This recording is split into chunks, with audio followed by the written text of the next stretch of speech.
In this video, we're going to use electronegativity to classify a bond as polar or nonpolar.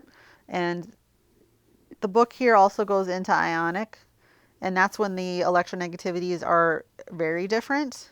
We kind of classify ionic as knowing if there's a metal or not, which we will continue to do.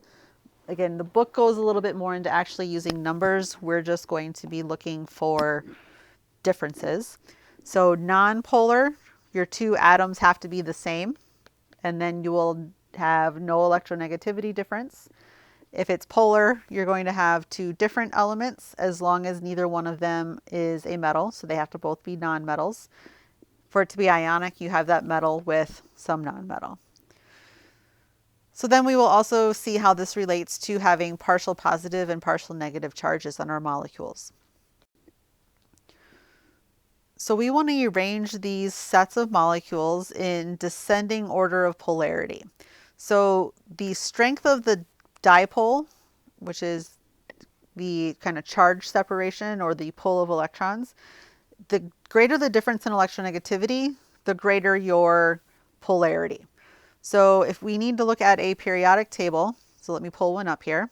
So if we look here at the periodic table, our first molecule is nitrogen and fluorine. So we have the nitrogen here and the fluorine here.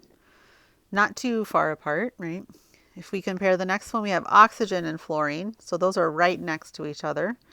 And then carbon and fluorine. So carbon's the further away.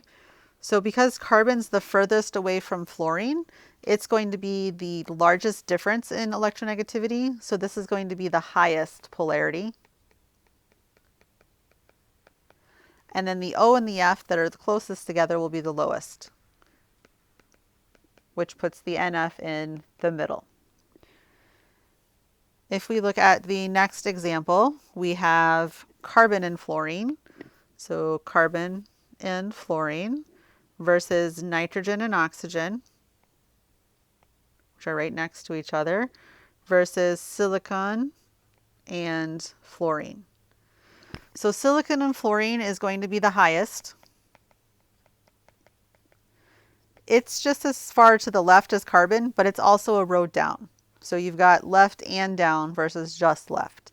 So CF is going to be the middle, and then the NO will be the lowest. Last example here, we have CCl. So whenever you have the same elements, this is nonpolar, which means this is going to be the lowest. There's zero difference. Then we've got B and Cl versus S and Cl. So S and Cl are right next to each other, so that's also that's going to be relatively small difference. So this is the middle. And then BCl will be the highest.